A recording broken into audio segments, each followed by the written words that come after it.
Hi everyone, welcome to Shyam institute. So మన daily current అఫైర్స్లో భాగంగా ఈ రోజు ఉన్నటువంటి ఇంపార్టెంట్ కరెంట్ ఈవెంట్స్ ఏమన్నాయో ఒకసారి చూద్దాము. సో ఫస్ట్ వన్ చూసినట్లయితే కునో పార్కులో మరో చీతా మృతి అని చెప్పేసి కునో నేషనల్ పార్క్ మరోసారి వార్తల్లో రావడం జరిగిందండి.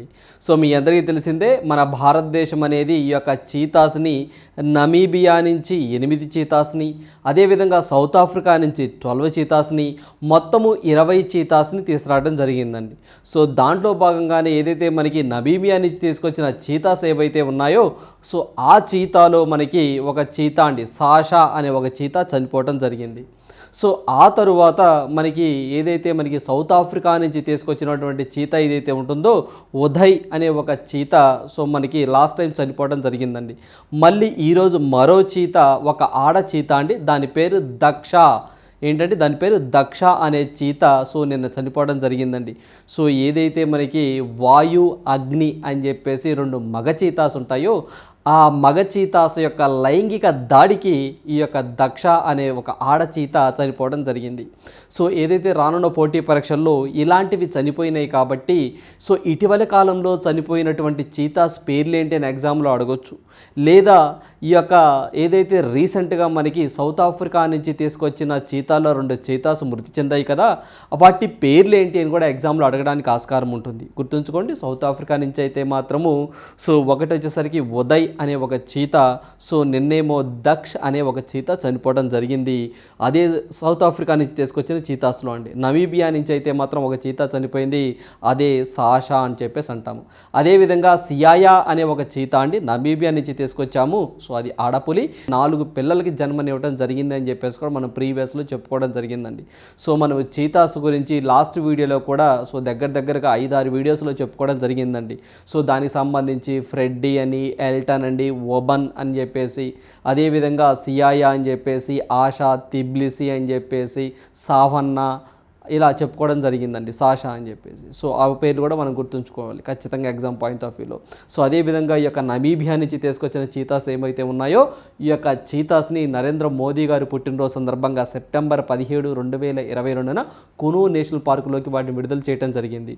సో సౌత్ ఆఫ్రికా నుంచి తీసుకొచ్చిన చీతాస్ ఏవైతే ఉన్నాయో 12 చీతాసు, వాటిని మనకి మధ్యప్రదేశ్ సీఎం శివరాజ్ సింగ్ చౌహాన్ కానివ్వండి, మనకి ఏదైతే మనకి ఫారెస్ట్ మినిస్ట్రీ భూపేంద్ర యాదవ్ కానివ్వండి, వాళ్ళిద్దరూ కలిసి ఫిబ్రవరి సో మనకి 18వ తారీఖునండి, సో ఫిబ్రవరి 18, 2023న సో వాటిని ఈ యొక్క కునో నేషనల్ పార్కుల్లోకి వదలటం జరిగింది.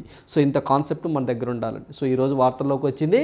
సో దాని పేరు గుర్తుంచుకోండి, దక్ష అనేది మృతి చెందడం జరిగిందండి. సో అంతకుముందు సాషా అనే ఒక ఆడచిత మార్చి 27వ తారీఖున చనిపోయింది. ఆ తర్వాత దక్షిణాఫ్రికా నుంచి తీసుకొచ్చిన ఉదయ్ అనే ఒక మగచీత చనిపోవడం జరిగిందండి.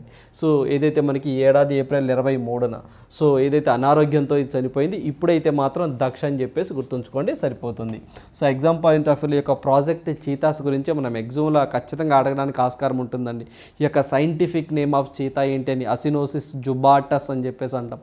ప్రపంచంలో ఎక్కువగా చీతాస్ ఉన్నటువంటి దేశం ఏది అంటే నమీబియా అండి. నమీబియానే మనము ఏదైతే మనము వరల్డ్ క్యాపిటల్ ఆఫ్ చీతాస్ అని చెప్పేసి కూడా అంటామండి. So at the same time మనము నమీబియా నుంచి సౌత్ ఆఫ్రికా నుంచి పులుల్ని ఏ విధంగా అయితే తెచ్చుకున్నామో మన భారతదేశానికి, అట్ ద సేమ్ టైం అట్లానే మన భారతదేశము కంబోడియా అనే దేశానికి ఈ యొక్క టైగర్స్ పులుల్ని సో ఇక్కడి నుంచి ఎక్స్పోర్ట్ చేయాలని చెప్పేసి ఎంఓయూ కుదుర్చుకుందనే పాయింట్ కూడా మీరు ఇక్కడ లింక్ చేసుకొని చదువుకోండి. రైట్, జనరల్గా ఇది వైల్డ్ లైఫ్ ప్రొటెక్షన్ యాక్ట్ 1972 అని చెప్పేసి సో ఆ పాయింట్ ఆఫ్ వ్యూలో చదువుకోవచ్చు. లేదా మనకి సంబంధించి ఈ యొక్క టైగర్స్ అని చెప్పేసి చీతాస్, రీసెంట్గా మనకి నరేంద్ర మోదీ గారు బిగ్ క్యాట్ అలియన్స్ అని చెప్పేసి ఒక కార్యక్రమాన్ని తీసుకురావడం జరిగిందండి, మైసూర్లో ప్రారంభించడం జరిగింది. సో దాన్ని కూడా ఇక్కడ లింక్ చేసుకొని చదువుకోండి. Right, so next current affair చూద్దాము. సో మనకి మొదలైన తిరుపతి గంగమ్మ జాతర అని చెప్పేసి వార్తల్లో రావడం జరిగిందండి. సో మనకి తిరుపతిలో ఈ యొక్క జాతర అనేది బాగా ఫేమస్ అండి, తాతయ్య గుంట గంగమ్మ జాతర అని చెప్పేసి అంటారు. సో దీనికి సంబంధించి ఈ యొక్క జాతర ఈరోజే ప్రారంభమైంది. సో 1 వీక్ జరుగుతుందండి. సో 1 వీక్ జరుగుతుంది. ఇటీవల కాలంలో రీసెంట్గా ఈ యొక్క జాతరను రాష్ట్ర పండుగగా ఆంధ్రప్రదేశ్ ప్రభుత్వం డిక్లేర్ చేయడం జరిగిందండి. సో అందువల్ల ఈ యొక్క పండుగ ఏ జిల్లాలో బాగా ఫేమస్ అని చెప్పేసి రేపు ఎగ్జామ్లో మనం అడగొచ్చు. మన కల్చరల్ ఈవెంట్ ఈవెంట్లో భాగంగా దీన్ని లింక్ చేసుకొని చదువుకోవాలి. ఇదే కాదండి, వెరీ రీసెంట్గా ఆంధ్రప్రదేశ్ ప్రభుత్వం వారు పోలమాంబ జాతర అని చెప్పేసి మనకి అల్లూరి సీతారామరాజు జిల్లాలో, సో మాన్యం జిల్లా, సో ఆ ఏరియాస్లో బాగా ఆ జాతర బాగా ఫేమస్ అండి. సో ఆ పాయింట్ కూడా మనం ఇక్కడ లింక్ చేసి చదువుకోవాలి, పోలమాంబ జాతర. అదేవిధంగా రీసెంట్గా మనకి ఏదైతే మనకి యోగి వేమన యొక్క పుట్టినరోజుని, అంటే యోగి వేమన జయంతిని కూడా రాష్ట్ర పండుగగా డిక్లేర్ చేయడం జరిగింది. సో జనవరి 19వ తారీఖు, దాన్ని ఇక్కడ లింక్ చేసి చదువుకోవాలి. అదేవిధంగా పోలమాంబ జాతరను కూడా, దాన్ని కూడా రాష్ట్ర పండుగగా డిక్లేర్ చేశారు. దీన్ని లింక్ చేసుకొని మన కల్చరల్ ఈవెంట్లో ఫెస్టివల్స్ అనే పాయింట్ ఆఫ్ వ్యూలో మనం ఇక్కడ చదువుకోవాలి. సో దీంట్లో భాగంగా చూసినట్లయితే 16వ తేదీ వరకు అండి, సో అంటే 10వ తారీఖు నుంచి 16వ తారీఖు వరకు ఒక 6 రోజులు ఈ పండుగ జరుగుతుందని చెప్పేసి అమ్మవారు మొట్టమొదటిసారిగా ఈ యొక్క బైరాగి వేషంతో జాతర ప్రారంభమవుతుంది. సో చాలా ఎగ్జామ్లో కూడా కొన్ని జాతరలు జరిగినప్పుడు ఆ జాతర దేంతో, ఏ వేషంతో స్టార్ట్ అవుతుందని చెప్పేసి, లేదా ఏ ట్రైబ్స్ ఎక్కువగా దాంట్లో పార్టిసిపేట్ చేస్తారని చెప్పేసి ఇలా కూడా ఎగ్జామ్లో అడుగుతారు. పర్టికులర్గా ఏ మంత్లో జరుగుతుందని కూడా అడగడం జరుగుతుందండి. సో అలాంటి వాటిలో మనకి ఇక్కడ బైరాగి వేషంతో అమ్మవారి జాతర అనేది స్టార్ట్ అవుతూ ఉంటుంది. ఆ పాయింట్ కూడా మనం ఎగ్జామ్ పాయింట్ ఆఫ్ వ్యూలో గుర్తుంచుకోవాలి. సో అదేవిధంగా ఇక్కడ మనకి దీనికి సంబంధించి ఎలాంటి జాతరలు అండి, ఈ యొక్క పొలిమేరల్లో మొదలైన తిరుపతమ్మ గంగమ్మ జాతర అని చెప్పేసి అన్నారు. బైరాగి వేషంతో స్టార్ట్ అవుతుంది. మే 10వ తారీఖు నుంచి మే 16వ తారీఖు వరకు ఈ యొక్క జాతర కొనసాగిస్తాము అని చెప్పేసి కూడా చెప్తా ఉన్నారండి. సో ఆ పాయింట్ గుర్తుంచుకోవాలి. రైట్, ఇది రీజనల్ విషయం కింద మనం తీసుకోవచ్చు అండి. సో నెక్స్ట్ వన్ చూసినట్లయితే బెస్ట్ మెస్సీ అండ్ షెల్లీ ప్రైజర్ అని చెప్పేసి, సో మనకి ఏదైతే మనకి లారియల్ గ్లోబల్ స్పోర్ట్స్ అవార్డ్ అని చెప్పేసి అంటామంటే, లారియల్ స్పోర్ట్స్ అవార్డ్ అని చెప్పేసి ఈ యొక్క లారియల్ ఫౌండేషన్ వాళ్ళు ఏదైతే ప్రపంచవ్యాప్తంగా క్రీడాకారులను ప్రోత్సహించడం కోసం అవార్డ్స్ ఇస్తూ ఉంటారు. సో దీనికి సంబంధించి 2022కి సంబంధించి అండ్ బెస్ట్ స్పోర్ట్స్ మెన్ కేటగిరీలో మనకి లియోనల్ మెస్సీ గారండి. సో మీ అందరికీ తెలిసిందే, అర్జెంటీనా కంట్రీకి సంబంధించిన ఫుట్బాలర్, అతన్ని సెలెక్ట్ చేయడం జరిగింది. At the same time women కేటగిరీలో అయితే మాత్రం జమైకా కంట్రీకి సంబంధించినటువంటి స్ప్రింటర్ అండి. సో ఈమె పేరే మనం షెల్లీ ఫ్రైజర్ అని చెప్పేసి అంటాము. ఈమె best women of the year award తీసుకురావడం జరిగింది. అట్ ద సేమ్ టైం మనకి ఏదైతే స్పెయిన్ క్రీడాకారుడు అల్కరాజ్ అంటారో అతనికి break through of the year award రావడం జరిగిందండి. దీంట్లో డిఫరెంట్ కేటగిరీస్ ఉంటాయండి. సో మనకి బెస్ట్ మెన్ కేటగిరీలో, ఉమెన్ కేటగిరీలో, అట్ ద సేమ్ టైం మనకి break through of the year award కేటగిరీలో మనకి స్పెయిన్ క్రీడాకారుడు కార్లోస్ అల్కరాజ్కి ఇవ్వడం జరిగింది. సో ఈ యొక్క అవార్డ్స్ 1999 నుంచి ఈ యొక్క లారియస్ గ్లోబల్ స్పోర్ట్స్ అవార్డు అనేది ఇవ్వడం జరుగుతుంది. వీటితో పాటుగా ఇంకొన్ని అవార్డ్స్ కూడా మనం ఎగ్జామ్ పాయింట్ ఆఫ్ వ్యూలో కొన్ని గుర్తుంచుకోవాలి. అవేంటి అంటే మనకి ఏదైతే మనకి world team of the year అని చెప్పేసి ఈ కేటగిరీలో అర్జెంటీనా మెన్స్ ఫుట్బాల్ టీం అనేది విన్ అవడం జరిగిందండి. సో అదేవిధంగా మనకి world comeback of the year అయితే మాత్రము క్రిస్టియన్ ఎరిక్సన్ అని చెప్పేసి ఇతను సెలెక్ట్ చేయడం జరిగింది. సో ఈ రెండు కూడా గుర్తుంచుకోవాలి. సో మొత్తం 5 గుర్తుంచుకోండి. జనరల్గా ఇంకా 4-5 ఉన్నాయండి. సో అన్నీ అవసరం లేదు. సో కొన్ని ఎగ్జామినర్ ఎక్కువగా ఎక్కడైతే మన స్ట్రెస్ చేసి బాగా అడుగుతారో ఆ కేటగిరీస్ చదువుకుంటే సరిపోతుంది. సో అలాంటి వాటిలో మొత్తం 5 పేర్లు ఇప్పుడు మీకు గుర్తుండాలి. ఒకటి వచ్చేసరికి బెస్ట్ స్పోర్ట్స్ మెన్ అయితే మాత్రము లియోనల్ మెస్సీ, అర్జెంటీనా కంట్రీకి సంబంధించిన వ్యక్తి. Best women of the sports year అయితే మాత్రము మనము జమైకా కంట్రీకి సంబంధించి ఆమె అండి షెల్లీ ఫ్రైజర్. సో తర్వాత break through of the year అయితే మాత్రం కార్లోస్ అల్కరాజ్ టెన్నిస్ క్రీడాకారుడు అండి. సో ఇతను స్పెయిన్ కంట్రీకి సంబంధించిన వ్యక్తి. At the same time team అడిగింది అనుకోండి, world's team of the year అయితే మాత్రం అర్జెంటీనాకి సంబంధించిన men's football team. At the same time మనకి world comeback of the year అయితే మాత్రము క్రిస్టియన్ ఎరిక్సన్ అని చెప్పేసి ఉన్నారండి. సో వీళ్ళు 5 పేర్లు గుర్తుంచుకోండి సరిపోతుంది. సో ఈ అవార్డ్స్ 99 నుంచి ఇస్తూ ఉన్నారు. సో నెక్స్ట్ వన్ చూసినట్లయితే మనకి ఈరోజు రీసెంట్గా అండి పిఎఫ్సి అని చెప్పేసి ఉంటుందండి, అంటే పవర్ ఫైనాన్స్ కార్పొరేషన్ అని చెప్పేసి. ఇది ఒక మహారత్న హోదా పొందినటువంటి పబ్లిక్ సెక్టర్ కంపెనీ అండి. సో దానికి మొట్టమొదటిగా ఏదైతే మనకి ఈ యొక్క పిఎఫ్సి ఉంటుందో, అంటే మనకి ఫైనాన్స్ కార్పొరేషన్, అంటే పవర్ ఫైనాన్స్ కార్పొరేషన్ ఉంటుందో, ఇది 1986లో ఎస్టాబ్లిష్ అయిందండి. అప్పటి నుంచి ఇప్పటి వరకు సో మహిళ అంటూ దీనికి హెడ్గా ఎవరూ లేరు. సో ఒక మహిళ రావటం జరిగిందండి. సో ఆ పేరు మనం ఎగ్జామ్ పాయింట్ ఆఫ్ వ్యూలో గుర్తుంచుకోవాలి. సో మనము పరమిందర్ చోప్రా. సో మీరు ఫోటోలో చూస్తున్నారండి పరమిందర్ చోప్రా అని చెప్పేసి. సో మనకి Parminder Chopra first women to head of the PFC power finance corporation. ఇది మినిస్ట్రీ ఆఫ్ పవర్ కింద పనిచేస్తుందండి, అంటే విద్యుత్ శాఖ మంత్రి కింద పనిచేస్తూ ఉంటుంది, ఫినాన్షియల్ సపోర్ట్ చేస్తూ ఉంటుందండి. ఏదైతే మనకి ఈ యొక్క పవర్ సెక్టార్కి సంబంధించినటువంటి ఫినాన్షియల్ మ్యాటర్లో ఇది బ్యాక్ బోన్గా ఉంటుంది. సో దానికి సంబంధించి మనం చూసినట్లయితే CMD of India's largest NBFC, non banking finance companies, by net worth all reserves, power finance corporation. Chopra will be the first woman to be appointed as the MD and CMD of Maharatna company. So మీ అందరికీ తెలిసిందే mini రత్న, నవరత్న, మహారత్న అని చెప్పేసి మన భారతదేశంలో ఉంటాయండి. So highest category Maharatna. రీసెంట్గా మనకి రూరల్ ఎలక్ట్రిఫికేషన్ కార్పొరేషన్కి మహారత్న హోదా ఇచ్చారు. వెరీ రీసెంట్గా మనకి రైల్ నిగమ్ లిమిటెడ్ అని చెప్పేసి దాన్ని నవరత్న హోదా వెరీ రీసెంట్గా ఇచ్చారు. సో దీనికి సంబంధించి మనం చూసినట్లయితే పవర్ ఫైనాన్స్ కార్పొరేషన్ అనేది, సో దీనికి సంబంధించి ఇది 1986లో ఎస్టాబ్లిష్ చేశారు. దీని హెడ్ క్వార్టర్ అనేది మనకి ఢిల్లీ ప్రధాన కేంద్రాలయంగా ఉంటుందండి. సో దీనికి మహారత్న హోదా ఎప్పుడు ఇచ్చారంటే 2021 అక్టోబర్లో ఇచ్చారండి. సో జనరల్గా ఇది 2007లో నవరత్న హోదాను పొందింది. సో ఆ తర్వాత 2021 అక్టోబర్లో దీనికి మహారత్న హోదా ఇచ్చారు. సో దానికి సంబంధించి ప్రీవియస్గా మనకి రవీంద్ర సింగ్ ధిల్లాన్ అనే వ్యక్తి సిఎండిగా ఉండేవాళ్ళండి, హెడ్గా ఉండేవారు.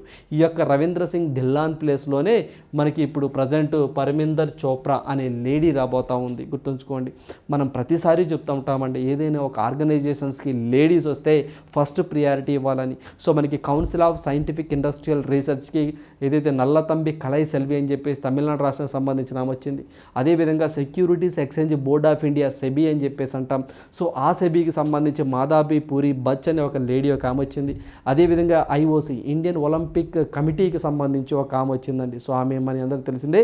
సో మనకి పిటి ఉషా వచ్చిందని చెప్పేసి మనం చదువుకున్నాం. సో ఇవి లేడీస్ అండి. అదేవిధంగా స్టేట్ బ్యాంక్ ఆఫ్ ఇండియా చరిత్రలోనే మొట్టమొదటిసారిగా ఒకప్పుడు ఎస్బీఐకి చైర్మన్గా చేస్తున్నారు అరుంధతి భట్టాచార్య అని చెప్పేసి మీరు తెలుసుకున్నారు. అదేవిధంగా ఓఎన్జీసీకి సంబంధించి సో మిత్తల్ అని చెప్పేసి ఒక ఆమె వచ్చిందండి. సో అరుణ మిత్తల్. సో ఆ మిత్తల్ ఎవరు అని చెప్పేసి కూడా మీరు కరెంట్ అఫైర్స్లో చదువుకునే ఉన్నారు. ఇలా లేడీస్ ఎవరైనా వస్తే మనం ఖచ్చితంగా వాటికి ప్రియారిటీ ఇవ్వాలండి. రైట్, ఆ పేరు గుర్తుంచుకోండి. సో అది ఒక మహారత్న కంపెనీ అండి. ఏంటంటే ఆ పేరు ఏదైతే మనకి Parminder Chopra. So next one చూసినట్లయితే Iran. So Iran executes more than 10 persons per week says UN. So Iran కంట్రీలో సో ప్రతి ఒక వారానికి 10 మందిని ఆ ఇరాన్ కంట్రీ ఉరి తీస్తుంది అని చెప్పేసి United nation human right council వాళ్ళు ఒక రిపోర్ట్ ఇవ్వడం జరిగిందండి. చూడండి ఎంత దారుణమైన పరిస్థితిలో ఉన్నామో. ఇరాన్ కంట్రీలో ప్రతి వీక్కి అంటే ప్రతి 7 రోజులకు 10 మందిని ఉరి తీస్తుంది గవర్నమెంట్. అంటే అక్కడ గవర్నమెంట్ పైన అగనెస్ట్గా ఎవరైనా మాట్లాడినా కానివ్వండి, సో ఇలాంటివి ఏమైనా చేస్తే ఏదో నియంత పోకడలో వెళ్తుందండి. సో అట్లా ఎక్కువ మందిని ఉరి తీస్తున్న కంట్రీస్లో మనకి ఇరాన్ అనేది మొదటి స్థానంలో ఉందని చెప్పేసి మనకి హ్యూమన్ రైట్స్ చీఫ్ మనకి వోల్కర్ టర్క్ అనే వ్యక్తి అండి. సో ఇతనేనండి. సో మనకి జనరల్ కూడా దీని హెడ్ ఎవరు అని అడుగుతారు. సో జెనీవా దీని యొక్క హెడ్ క్వార్టర్గా ఉంటుందండి. United nation human rights council head quarter ఎక్కడంటే జెనీవా. సో దీనికి సంబంధించి చీఫ్గా వోల్కర్ టర్క్ అనే వ్యక్తి చెప్తున్నాడు. So Iranian has executed so మనకి frequently high number of people this year, rising more than 10 per week on average. At least 2009 people were executed in the country since January 1st.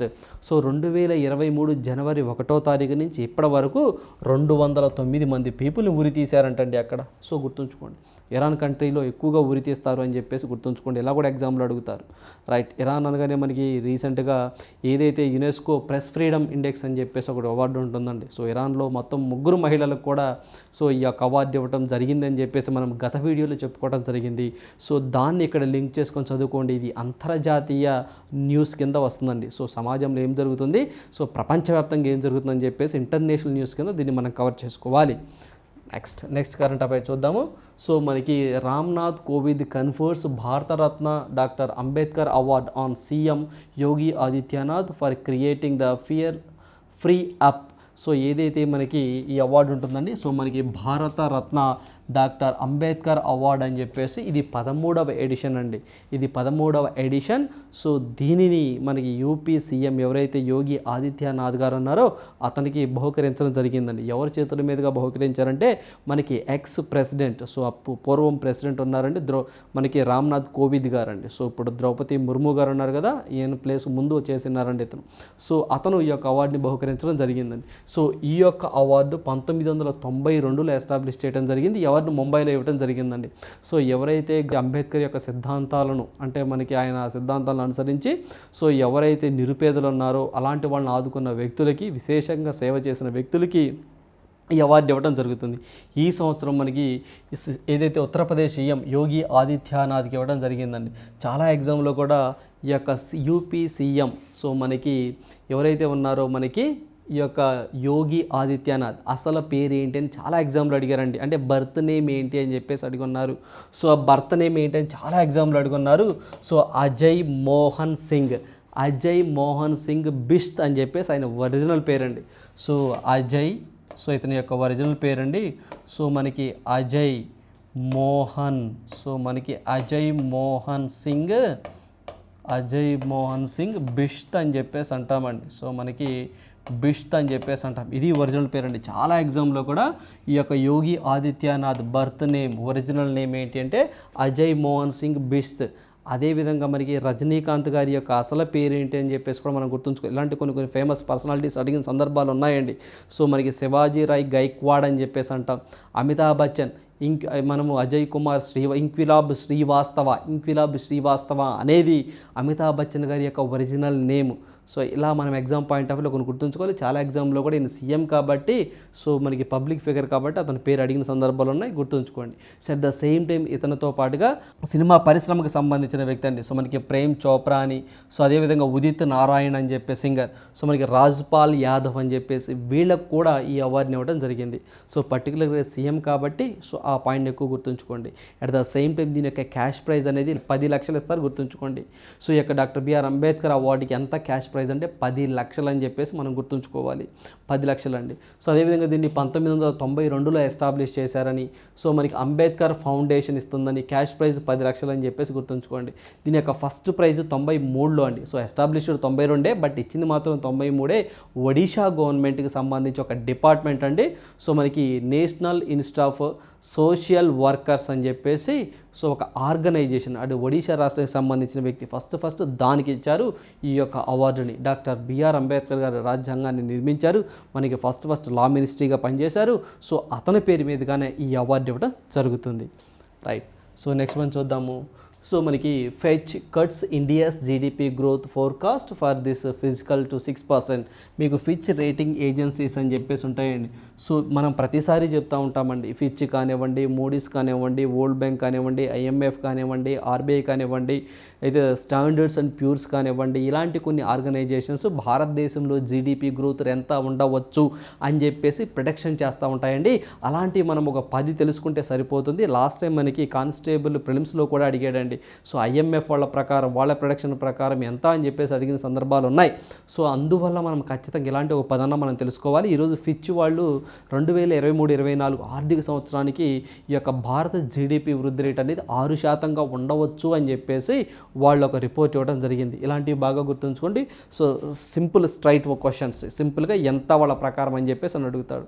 So వాటితో పాటుగా రీసెంట్గా మనము ఏదైతే మనకి ADB Asian development bank ప్రకారం 6.4 అని చెప్పేసి వాళ్ళు చెప్పారండి 2023-24 ఫినాన్షియల్ ఇయర్కి గాను. సో అదేవిధంగా ఆర్బీఐ వాళ్ళు అయితే మాత్రం 6.3 ఉండొచ్చు అన్నారు.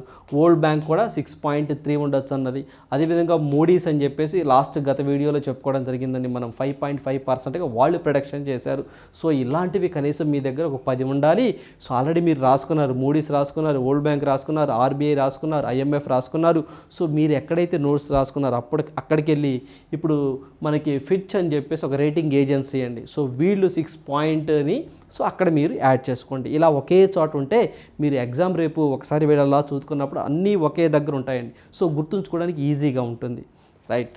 సో నెక్స్ట్ వన్ చూసినట్లయితే సో మనకి Hyundai to announce as 15,000 crores plus investments in Tamil Nadu. మీ అందరూ తెలిసిందేనండి. సో ఒక కార్ల మ్యానుఫ్యాక్చరింగ్ కంపెనీ హ్యుందాయ్ అని చెప్పేసి ఇది సౌత్ కొరియాకి కంట్రీకి సంబంధించినటువంటి ఒక కంపెనీ. సో ఈ కంపెనీ యొక్క కార్ల మ్యానుఫ్యాక్చరింగ్ యూనిట్స్ని మన ఇండియాలో, తమిళనాడులో, చెన్నైలో పెడతాము అని చెప్పి చెప్తున్నారు. సో ఇట్లా సౌత్ కొరియా తరువాత ఆ కంట్రీలో పెద్ద ఉన్న ఈ మ్యానుఫ్యాక్చరింగ్ యూనిట్ ఏదైతే ఉంటుందో సో అక్కడ కాకుండా అవుట్ ఆఫ్ మిగతా కంట్రీస్లో పెద్ద ఒక ప్లాంట్ పెట్టబోతుంది ఎక్కడ అంటే దట్ ఈజ్ ఇండియా అని చెప్పేసి గుర్తుంచుకోండి. ఇండియాలో కూడా పర్టికులర్గా ఎక్కడ అంటే మనము చెన్నై తమిళనాడు అని చెప్పేసి గుర్తుంచుకోవాలి. దగ్గర 15,000 నుంచి 20,000 కోట్ల మధ్యలో మేము పెట్టుబడులు పెడతాము అని చెప్పేసి సో నిన్నే ఒక MOU అయితే జరిగిందండి. సో ఇక్కడ మనం చూస్తే funds will be use for making the electrical vehicles. So ఇప్పుడంతా మనకి ఈవీ ఏదైతే మన ఎలక్ట్రికల్ వెహికల్స్ అని చెప్పేసి అంటున్నారండి, విద్యుత్తో నడిచే వాహనాలు ఏరాబోతున్నాయి, అలాంటి ప్లాంట్లు పెడతాము, ఈ డబ్బులన్నీ దానికే ఖర్చు పెడతాము అని చెప్పి చెప్తున్నారు. సో మనకి Hyundai motor India limited, Hyundai Motor India Limited, the Indian arm of the South Korean automaker, will be signing a memorandum of understanding with the Tamil Nadu government. So Tamil Nadu గవర్నమెంట్తో వీళ్ళు అగ్రిమెంట్ కుదుర్చుకున్నారు అని చెప్పేసి చెప్తున్నారండి. So ఆ point గుర్తుంచుకోండి. ఎలాంటివి straight forward సింపుల్గా అడిగేస్తారండి. రీసెంట్గా హోండాయ్ మోటార్ కంపెనీ వాళ్ళు ఇండియాలో ఏ రాష్ట్రంలో 15,000 కోట్లతో పెట్టుబడులు పెట్టనున్నట్టు ఒప్పందం ఏ రాష్ట్ర ప్రభుత్వంతో జరిగిందని సింపుల్గా అడిగేస్తారు, గుర్తుంచుకోండి. లేదా ఇటీవల కాలంలో ఏదైతే మనకి ఈ తమిళనాడు గవర్నమెంట్ క్రింద ఇచ్చిన ఏ కంపెనీతో 15,000 కోట్ల MOUని కుదుర్చుకున్నారని అట్లా కూడా అడుగుతారు. సో అట్లా కూడా మనం గుర్తుంచుకోవాలి. సో అదేవిధంగా ఈ యొక్క అగ్రిమెంట్తో పాటుగా సో తమిళనాడులో ఇంకొక అగ్రిమెంట్ MOU కూడా కుదిరిందండి, వేరే కంపెనీ అని చెప్పేసి జపాన్ కంట్రీకి సంబంధించి. సో మనకి మిత్సుబిషి అని చెప్పేసి ఒకటి ఉందండి. సో మనకి మిత్సుబిషి అని చెప్పేసి ఒక కంపెనీ అండి. సో ఇది ఏదైతే ఏసీలని అదేవిధంగా కంప్రెస్డ్ దీనికి సంబంధించి ఉంటుందండి. సో మనకి ఏసీస్ అండ్ కంప్రెసర్ ఫ్యాక్టరీ అంటే కంప్రెసర్స్ అని చెప్పేసి అంటారు. అంటే ఏసీ కింద కొన్ని మనకి ఒక ఐటమ్ లాగా ఉండే గ్యాస్ ఫిల్లింగ్ లాగా ఉంటాయండి. సో ఇలా ఏసీని తయారు చేసే ఒక మ్యానుఫ్యాక్చర్ కంపెనీని చెన్నైలోనే పెడుతున్నామని చెప్పేసి తమిళనాడుతో వీళ్ళు టైఅప్ అయ్యారు, గుర్తుంచుకోండి. ఈ రెండు లింక్ చేసుకొని చదువుకోండి.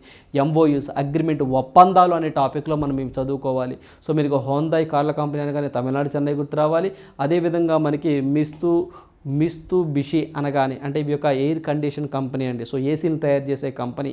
అదేవిధంగా మనకి దీనికి సంబంధించి కంప్రెస్డ్ సంబంధించినటువంటి తయారు చేసేదండి. సో మనకి ఈ యొక్క కంప్రెసర్స్ తయారు చేస్తూ ఉంటుంది. ఈ ఫ్యాక్టరీని చెన్నై తమిళనాడులో పెట్టబోతున్నారు. వీళ్ళు వచ్చేసరికి 1891 కోట్లతో పెట్టుబడులు పెడతామని చెప్పేసి వీళ్ళు స్టేట్మెంట్ ఇచ్చారు. సో ఈ రెండింటిని లింక్ చేసుకొని చదువుకోండి. ఇలాంటివి ఎగ్జామ్లో ఎక్కువగా ఫోకస్ చేయడానికి ఆస్కారం ఎక్కువగా ఉంటుంది. రైట్. సో నెక్స్ట్ వన్ చూద్దాము. సో మనకి క్వశ్చన్ ఫర్ యూ. సో మనకి 17,000 ఈ క్వశ్చన్ మీకోసమే. 17,500 అడుగుల ఎత్తు ఉండే ఎవరెస్ట్ బేస్ క్యాంపును చేరుకున్న అత్యంత పెన్న వయస్కురాలిగా 6 ఏళ్ల 5 నెలలు సో ఆమె వయసు అండి రికార్డు సృష్టించిన పూణే బాలిక ఎవరు అని చెప్పేసి అడుగుతున్నారు. సో ఈమె యొక్క ఈ పూణే బాలిక పేరేంటి? సో దగ్గర 6 ఏళ్ల 5 నెలలకే అంటే అత్యంత పెన్న వయసురాలిగా ఈమె ఎవరెస్ట్ బేస్ క్యాంప్ని చేరుకుందట. ఆ పేరు ఏంటి అని చెప్పేసి అడుగుతున్నారు. సో ఈ ప్రశ్నకి మీకు సమాధానం పీడిఎఫ్ల రూపంలో ఉంటుందండి. సో మనం ప్రతిరోజు ఆన్లైన్ వీడియోస్తో పాటుగా పీడిఎఫ్ కూడా మనం ప్రొవైడ్ చేయడం జరుగుతుందండి. సో దాంతోపాటుగా మనము నిన్న మన శ్యామ్ ఇన్స్టిట్యూట్ తరపు నుంచి ఒక కరెంట్ అఫైర్స్ బుక్ అండి 2023 రౌండప్ అనే పేరుతో మనం ఒక బుక్ అనేది రిలీజ్ చేయడం జరిగిందండి. సో ఎవరైతే ఆ బుక్ని మీరు ఆన్లైన్లో ఆర్డర్ చేసుకోవచ్చండి. సో అది తీసుకొని సో ప్రతి ఒక్క అంశాన్ని అండి సో మనకి గుర్తుంచుకునే విధంగా మీరు ప్రిపేర్ అవ్వనండి. ఖచ్చితంగా మీకు మెయిన్స్ పాయింట్ ఆఫ్ వ్యూలో ఆ బుక్ అనేది మీ విజయానికి దోహదపడుతుంది. So thank you. All the best for your exams.